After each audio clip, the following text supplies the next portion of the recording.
Bonjour Mickaël, je vous retrouve après un mois d'interruption puisque la dernière vidéo date d'avant les fêtes de Noël, c'était Philippe qui l'avait faite et effectivement on n'a pas fait de vidéo entre Noël et Nouvel An. Je profite donc de cette première vidéo de l'année pour vous présenter au nom de l'équipe de la Bourse sans stress nos meilleurs vœux, bien sûr de santé, parce que c'est très important la santé et l'argent viendra, écoutez, si on fait les choses correctement. Je vous propose justement de faire très rapidement un petit récap de 2021 puisque voilà l'année est passée donc voilà c'est passé, on va plus faire grand chose dessus. Donc je voudrais rapidement repasser non pas alors sur les résultats de différents marchés mais sur les résultats que nous avons eu avec les différentes formations, donc options et retournement de tendance qui sont disponibles sur la bourse sans stress. Je vais déjà commencer par la formation option. Alors je ne vais pas rentrer dans le détail, mais simplement sachez que le portefeuille qui a été mis en place dans le cadre de la formation option qui est en vente depuis le mois de mai l'année dernière, donc j'avais commencé à mettre en place un portefeuille en début d'année 2021, fin 2020, début 2021, avec à peu près 32-33 000 dollars sur le compte. Et bien écoutez, la performance sur 2021 est plutôt acceptable puisque on a gagné à peu près 10 000 dollars, un peu plus de 10 000 dollars, 10 063 pour être précis, avec les options, avec les différents contrats, en sachant que pour l'instant voilà, on est sur 2021. Sur 2022, on a déjà commencé à engranger quelques gains puisque les contrats se portent sur plusieurs mois. Mais sachez que sur 2021, voilà, on a fait quasiment 30%, enfin 30% sur les résultats de la formation option. Je voudrais également revenir sur le retournement de tendance, puisque ça c'est une formation qui est un peu plus ancienne. Et là les résultats, donc c'est pareil. Donc là vous voyez bien, on a commencé ici donc le 6 janvier 2021. Alors bien sûr on a commencé très fortement l'année avec AMC qui nous a franchement gavé d'argent sur les tout premiers trades. Et on finit l'année avec un gain de 14 527 dollars avec des niveaux de taux de réussite de Windows qui sont relativement importants puisque on a un taux de réussite de 62%, un ratio win-loss de 17,01. En gros, on a passé 32 trades. On a passé 52 trades, pardon, 32 ont été gagnants et 20 ont été perdants. Et vous voyez que les pertes sont toujours à chaque fois assez minimes. 12 dollars, 16 dollars, 34 dollars. On a eu des pertes un peu plus importantes, voilà, 100, 120, 130 dollars. En sachant que les mises pour, les mises de fonds qu'on a mis pour faire ces opérations, excusez-moi, je cherche mes mots. Voilà, on avait des investissements de 900 dollars, 1000 dollars. Ici 2000 dollars, voilà, donc on est entre 500 et 2000 dollars grand maximum pour les prises de position les plus hautes et ça a généré 14 000 dollars de gains pour une formation à moins de 300 dollars. Je pense que on est super rentable. Je vous mettrai bien sûr les liens de ces deux formations si vous voulez nous rejoindre, notamment sur les Discord, puisque à savoir que toutes les positions que vous voyez au niveau des options, que vous voyez également au niveau des retournements de tendance, sont postées en direct sur les Discord appropriés aux différentes formations. Voilà, donc je vais revenir maintenant sur sur les graphes. Alors vous voyez, donc on a fait 26, enfin quasiment 27% sur la S&P 500. On a fait 30% avec les options, en sachant que sur les options, juste pour clôturer ce chapitre-là, notamment entre le mois de juin et le mois de octobre, on a tradé que 4 jours. Vous voyez, donc on a fait une performance en ne prenant des positions que 4 jours pendant 6 mois. Donc c'est pas la peine d'être devant votre écran 8 heures par jour, 7 jours sur 7, enfin 5 jours sur 7, pour faire une performance équivalente à ce que fait aujourd'hui le S&P 500, c'est-à-dire 27 quasiment sur l'année 2021. Alors là, on a une correction en cours depuis le début de l'année qui fait à peu près 4%. Aujourd'hui, on a pas mal descendu puisqu'on a été chercher quasiment ici la 100 jours et on a quasiment acté une baisse de 5%. Alors vous verrez que sur les graphes, j'ai rajouté ici cette courbe mauve qui est la moyenne mobile à 100 jours. Donc aujourd'hui, on a la 200 jours, la 100 jours, la 50 jours et la 10 jours. Alors pourquoi j'ai pris la 100 jours, puisque en vérifiant mes graphes comme ça là sur l'année, je me suis aperçu que la 100 jours était quand même assez pertinente sur pas mal de graphes, notamment sur la S&P 500. Vous voyez ici que cette ligne mauve ici, voilà, donc la moyenne mobile à 100 jours, a ici bien servi de support tout au long de l'année 2021. Et là, pour l'instant, ça sert encore de support pour le début de l'année 2022. Donc à voir si effectivement cette moyenne mobile nous donnera des indications, soit de support ou de cassure de support pour aller chercher après la 200 et puis plus bas si les marchés ont décidé de cracher. Je vais essayer de vous faire une vidéo sur mon opinion pour 2022. Je suis en train de travailler dessus, c'est un petit peu de boulot. J'ai eu beaucoup de travail à titre personnel sur mon autre job. Donc j'étais pas mal pris pendant les fêtes. J'espère avoir un peu plus de temps en ce début d'année. Au niveau du QQQ, là on a une progression de 27%, donc on est équivalente à la progression du S&P 500. On a une correction qui est un peu plus importante en cours puisque par rapport au plus haut, ici vous voyez on est sur une baisse de quasiment, donc au plus bas d'aujourd'hui, sur une baisse de 8%, en sachant qu'à l'heure où je vous parle on est sur une baisse de 6,35%. Les valeurs technologiques effectivement ont beaucoup plus corrigé que les valeurs qui composent le S&P 500. Alors vous avez bien sûr des valeurs qui sont dans le S&P 500 et dans le QQQ, mais vous voyez que là les valeurs technologiques ont quand même beaucoup plus corrigé que le S&P 500. Au niveau du Dow Jones, on va les voir, voilà, le Dow Jones était un peu moins performant puisque on a une performance d'à peine 20%. Donc il manque 10% par rapport au S&P 500 et au QQQ. Voilà, la correction en cours est un peu moins importante également que sur le QQQ. C'est vraiment les valeurs technologiques qui là en ce début d'année synthétise un petit peu la baisse du marché. Au niveau du Russell 2000, donc le Russell 2000 donc a toujours été en retard. J'ai pas fait, on va le faire en direct, vous voyez, hop. Je pensais que j'avais bien fait mes devoirs, mais non. Alors ici, on avait commencé ici. Voilà, donc on a fait une progression jusqu'ici. Voilà, je vais remettre ici comme ça, voilà. Et si je prends, on a fait une progression, et ben si je l'avais fait ici, ouais, voilà. On a fait ici, voilà, on a fait une progression de 14% sur le Russell 2000. Voilà, plus 14%. Je vais mettre ici, voilà, plus 14%. Enfin, je le fais en direct. Voilà, comme ça vous l'aurez. Hop, vous voyez en plus comment marche TradingView. C'est impeccable. Voilà, on va le mettre en gras. D'accord, voilà ici, donc plus 14% pour le Russell 2000. Donc très en retard par rapport au S&P 500 qui a vraiment été la grosse locomotive du marché américain. Au niveau du VIX, aujourd'hui, puisque les marchés secouent un peu, on a une augmentation du VIX. Alors voilà, donc on a quasiment touché les 24 aujourd'hui. Alors j'en ai profité ce matin pour passer 2 heures notamment sur des bancaires, sur Bank of America et Wells Fargo, où j'ai vendu quelques puts qui sont bien sûr en copie sur le Discord option. Donc je les ai mis automatiquement à chaque fois que je passe un ordre. Voilà, donc pour l'instant, au niveau du VIX, on a eu un petit excès de VIX aujourd'hui. On était revenu là suite à la baisse des marchés sur le mois de décembre, on avait eu une augmentation du VIX. On est reparti sur des niveaux connus autour des 15-16. Là, on a un petit excès de volatilité. Alors, je pense que 2022, voilà, j'espère que 2022 va être un peu plus sympa que 2021 en termes de volatilité, puisque vous voyez que voilà, on a dépassé ici les 20, que très rares reprises au cours de l'année 2021. Donc j'espère qu'on aura un peu plus de volatilité, avec notamment des indices qui pourraient être au-dessus des 25, voire 30. Donc ça va impliquer des baisses parfois de marché un peu plus importantes. Mais je pense que cette année 2022, voilà, on devrait continuer à être haussier. Peut-être pas à hauteur des 20 ou 30% qu'on peut voir sur les différents marchés. Mais je pense qu'on devrait avoir une année qui risque de finir positive. Après ça c'est juste mon sentiment. Mais avec des phénomènes de volatilité, à mon avis, un peu plus importants. Donc pour nous qui sommes des vendeurs de volatilité, on va enfin, alors même si cette année on a fait 30% sur les options, j'espère faire un peu plus l'année prochaine, justement en me servant d'une très bonne volatilité pour pouvoir placer mes ordres d'options avec des primes beaucoup plus intéressantes que ce qu'on a eu sur 2021. Au niveau des différents marchés, alors je vais faire un tour sur l'or et l'argent, puisque voilà, c'est la première de l'année, je ne le ferai pas à chaque fois.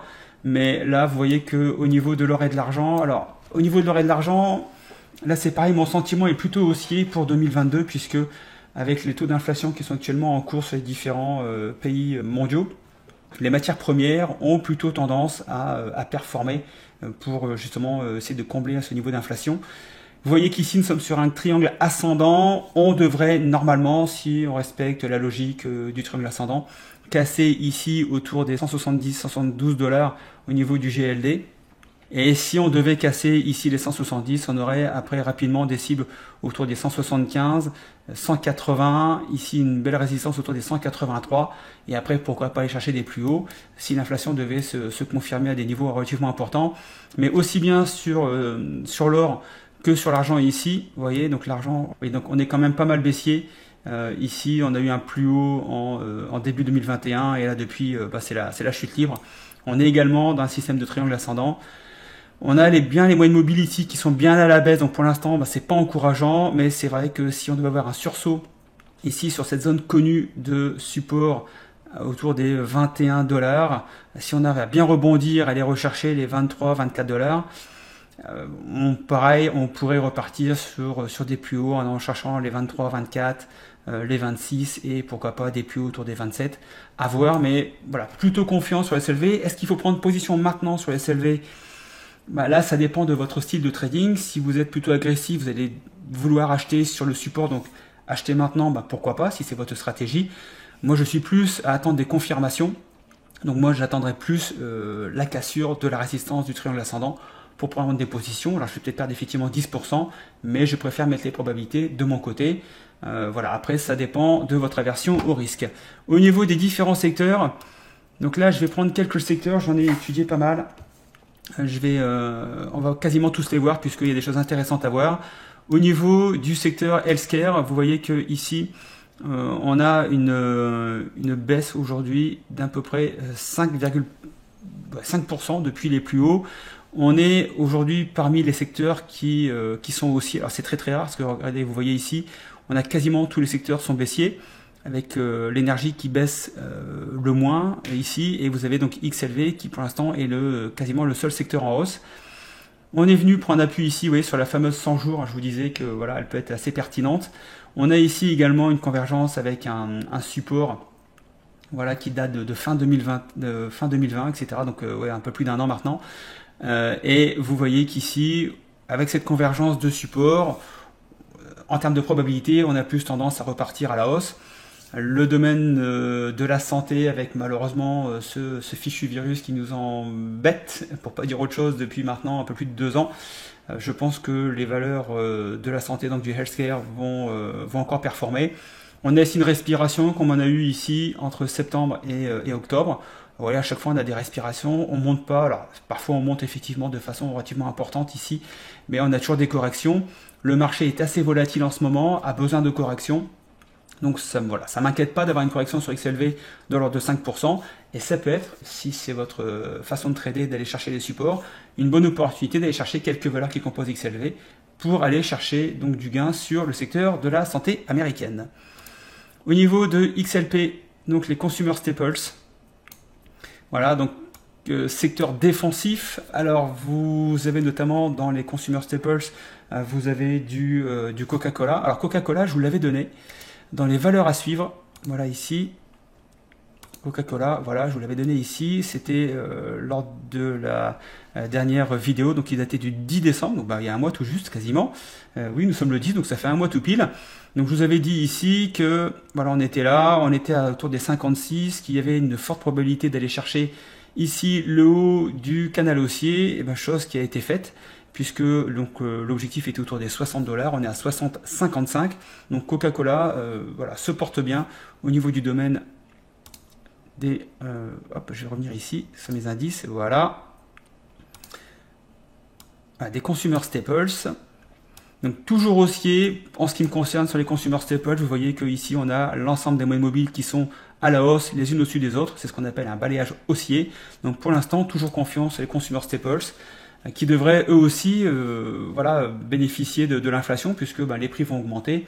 Les sociétés vont donc augmenter leur marge, même s'ils achètent des produits, eux, de leur côté, un peu plus chers. Je pense qu'ils vont, voilà, ils vont bien remettre les prix à la hausse avec l'inflation, et je pense qu'il y aura peut-être des résultats relativement importants au niveau des consumer staples, en sachant également que c'est un secteur défensif. Donc c'est là où les investisseurs vont chercher à aller mettre un peu d'argent par rapport à des secteurs un peu plus... agressif en termes de prise de gain. Vous avez notamment XLP et XLU. Alors qui XLU, lui par contre, paradoxalement, voilà, subit aujourd'hui une baisse, malgré une baisse du marché ne sert pas aujourd'hui de défense. Par contre, point intéressant au niveau de XLU, c'est que ici vous voyez que cette zone des 70 $, qui est une zone qui est connue maintenant, qui a servi à plusieurs fois de résistance, qui là maintenant sert de support. Donc on a cette fameuse ligne de tendance résistance qui est en train de passer en termes de support. Donc pareil, si vous êtes adepte d'aller chercher les supports, on peut pourquoi pas regarder des valeurs qui composent XLU et voir des valeurs qui superforment XLU pour voir un peu s'il y a moyen d'aller chercher des gains sur les utilities. Au niveau de XLF, le domaine financier, je vous l'ai dit juste au début de cette vidéo, ce matin j'ai passé des puts sur Bank of America et Wells Fargo. Donc ça veut dire que je suis assez confiant sur le secteur financier pour ce début d'année. J'ai pris des contrats à 3 et 6 mois, je crois, si ma mémoire est bonne. Donc ici, pareil, on est là ici sur une zone connue puisque on avait un point haut autour des 40 $. On est à 40,89. On avait un point haut à 40,89 et on est actuellement actuellement quasiment au même niveau. Voilà, on est exactement à 40,90. Donc on refait un petit pullback sur la ligne qu'on peut appeler une ligne de coup ici, même si on n'a pas un phénomène de tasse avec Hans, mais clairement, voilà, on est venu refaire un petit pullback, throwback exactement, si on veut être très précis dans les termes en anglais, mais vu que tout le monde utilise le terme pullback, je pense qu'il est plus facilement compréhensible pour l'ensemble des personnes. Donc ici, toujours confiance sur le domaine XLF. Alors vous avez du Morgan Stanley, vous avez du Citigroup, du Bank of America, vous avez du Wells Fargo. Donc après, vous faites vos devoirs, vous comparez les valeurs par rapport à l'indice de référence XLF et vous voyez s'il y a matière à aller mettre des billes dans ces actions. XLK, la XLK, effectivement, vu qu'on vient de voir que le Nasdaq donc prenait la plus grosse baisse depuis le début de l'année, il est clair que au niveau du secteur technologique XLK, on a également une baisse relativement importante. On est actuellement sur quasiment 8% de baisse. On est venu prendre appui ici sur la 100 jours, voilà, cette fameuse 100 jours. Vous voyez que nous sommes toujours malgré tout dans le canal haussier. Voilà, on va chercher régulièrement les résistances, le support, résistance, support. Là, on a pas mal testé la résistance pendant pas mal de temps. Et malheureusement, on est rejeté. Donc, on revient chercher un appui sur le support. Donc, reste à voir si dans les jours qui viennent de cette semaine, on va continuer à tester le support et pourquoi pas le percer pour aller chercher notamment la 200 si les technologiques veulent corriger un peu plus. Mais voilà, pour l'instant, rien de dangereux, pas de désespoir à mettre en place sur les marchés, sur un crack baissier qui se mettrait en place. Pour l'instant, nous sommes toujours haussiers. Vous voyez que nous sommes toujours dans ce canal haussier. Donc, il n'est pas question pour l'instant de parler de crash, de marché baissier, de bear market, etc. On est tout à fait dans des respirations logiques qu'on a déjà eues courant 2021, même pendant que les marchés montaient relativement de façon agressive. On avait toujours des respirations. Donc, pour l'instant, on est complètement dans cette logique-là. XLY. Alors, XLY, les Consumer Discretionary, XLY. Alors, XLY, c'est notamment des boîtes comme Nike, comme Home Depot, Lowe's. Donc, il y a du Tesla, il y a du Amazon également dans XLY. Vous voyez qu'ici, pareil, on est venu reprendre appui ici sur la 100 jours. Je n'ai pas pris de position pour l'instant. J'ai regardé notamment des boîtes comme Home Depot. Vous savez que celle-ci, je l'aime bien, je vous en parle souvent. On peut aller la voir. Voilà, hop, on peut aller la voir ici. Home Depot. Donc une belle correction en cours sur Home Depot. On avait une zone de congestion ici. On avait ici un joli breakout, zone de congestion. Et là, on a une baisse. Pour l'instant, je vais laisser respirer. Il y a, à mon avis, moyen qu'on revienne dans la zone ici des 365 $ à peu près. Peut-être même un petit peu plus bas, autour des 360, 365. Donc je vais laisser l'action respirer encore un peu. Et si autour des 360, l'action descend sur ces niveaux-là, je verrai si je prends une position ou pas. Je vais laisser le marché encore réagir quelques jours. Mais je surveille les valeurs de XLY, puisque je pense qu'il y aura également matière à faire sur ce secteur sur 2022. Alors XLIB, on va pas la voir. On va voir également XLI. Voilà, XLI, le domaine industriel. Vous voyez ici qu'on a un phénomène, alors pourquoi je voulais vous la montrer celle-ci, puisque là on a un phénomène relativement intéressant, on a une compression au niveau des moyennes mobiles, ce qu'on appelle un bottleneck, donc c'est la bouteille de vin, la bouteille de champagne qui se réduit vers le bouchon, et quand ça arrive vers le bouchon, ça a toujours une tendance à exploser dans un sens ou dans un autre. Donc là, à surveiller ici le domaine industriel, puisque si ici l'ensemble des moyennes mobiles servent de support, on aura vraiment un support relativement sérieux et important qui nous permettrait après de repartir à la hausse. Si par contre on devait casser cette zone ici de convergence de support avec les moyennes mobiles, là ça serait par contre un mauvais signal et on serait plutôt sur un signal baissier. Donc pour l'instant pas de prise de position sur le domaine industriel. On peut quand même aller regarder quelques valeurs qui composent le domaine industriel, voir s'il y a matière à faire des choses, mais pour l'instant en ce qui me concerne, au niveau du domaine industriel, je ne prends pas de position, je suis attentif, je vais regarder si effectivement cette convergence de moyenne mobile va nous servir de support ou si on va casser le support tout simplement. Au niveau de l'énergie, vous connaissez notre sentiment depuis plusieurs mois, puisque ça fait maintenant des mois et des mois que l'on vous dit que le secteur énergétique est haussier. Parmi les prises de position, options que je vous ai montré tout à l'heure, il y avait pas mal de valeurs pétrolières, il y avait du SLB, du VLO, il y avait du COP notamment. Mais voilà, on a vendu beaucoup de puts sur les valeurs énergétiques et ça a permis d'augmenter notre performance puisque quand vous vendez des puts et que vous avez le sous-jacent qui monte, c'est tout bénef puisque vous récoltez la prime, vous n'êtes pas assigné, tout va bien dans le meilleur des mondes. Il y a bien sûr des choses à faire, on ne vend pas un put n'importe comment, dans n'importe quelle situation. Ça fait bien sûr partie de la formation option. Voilà, je vous en remets une petite couche au cas où. Alors, au niveau du domaine XLE, toujours haussier, donc pour l'instant, en ce qui me concerne, vous voyez, on a également ici toutes les moyennes mobiles qui sont emballées à haussier. Donc toujours haussier sur le domaine énergétique. Est-ce qu'il faut rentrer maintenant? Écoutez, pourquoi pas. J'ai également des ventes de puts que j'ai faites la semaine dernière sur le domaine énergétique, donc pour l'instant je suis toujours haussier, donc oui, ça peut être un secteur où on peut regarder pour mettre quelques billes. Le domaine du retail, alors là, le domaine du retail, là qui lui par contre risque de pas trop apprécier le phénomène inflationniste, puisque les prix vont fortement augmenter dans le domaine du retail, et quand les prix augmentent, on a plutôt tendance à pas trop acheter, donc sûrement une baisse de chiffre d'affaires des différentes compagnies, une baisse de la marge, même si ces mêmes sociétés vont augmenter leurs prix pour pallier l'inflation qu'elles prennent de la part de leurs fournisseurs. Mais vous voyez bien qu'au niveau de XRT, on a quand même les moyennes mobiles qui repartent principalement à la baisse. On a ici donc un bottleneck qui est assez puissant. On est venu ici buter sur la 200 et là on part franchement à la baisse. Voilà, donc au niveau du retail, je suis pas super confiant pour comment aller mettre des billes dans le domaine du retail, ou alors ça sera sur de la vente à découvert, ou sur de l'achat de put, ou sur la vente de credit call spread. Si vous ne savez pas de quoi je parle, je vous laisse aller sur notre chaîne YouTube, vous avez des vidéos qui vous expliquent absolument tout ça. Donc au niveau du retail, là si vous voulez shorter, là on va faire le phénomène inverse, c'est-à-dire qu'on va aller voir les valeurs qui perdent beaucoup plus que XRT, qui ont donc un momentum plus important à la baisse, pour aller chercher donc du gain sur de la vente à découvert ou sur de l'achat de put sur les valeurs donc du retail. Au niveau de SMH, voilà, alors on est toujours haussier également au niveau des moyennes mobiles, vous voyez qu'on a la 200, la 100, la 50 et la 10 toujours à la hausse. On a actuellement une correction, alors c'est vrai que c'est toujours assez paradoxal puisque ça fait maintenant des mois qu'on nous dit qu'il y a un manque au niveau des semi-conducteurs.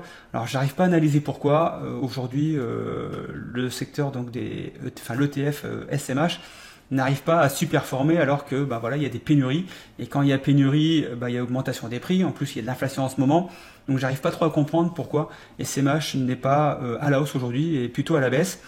Maintenant on est dans une zone de congestion également, que je peux vous dessiner ici. Voilà. Une zone ici, voilà, donc on est sur le bas de la zone de congestion, donc c'est peut-être à mon avis une bonne opportunité de rentrer maintenant sur SMH pour aller rechercher, pourquoi pas les 320 $, nous sommes actuellement à 293, 295, donc il y a moyen d'aller chercher un petit peu d'argent sur SMH, si c'est votre stratégie d'aller chercher les supports pour ensuite mettre des positions de trading.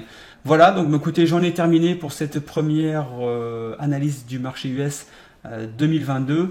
Alors cette année, je vais essayer de me dégager un peu de temps de mon business habituel pour vous faire des vidéos un peu plus génériques. J'en prépare une sur Interactive Brokers, sur pourquoi c'est à mon avis intéressant d'aller ouvrir un compte chez Interactive Brokers si vous souhaitez vous mettre au trading.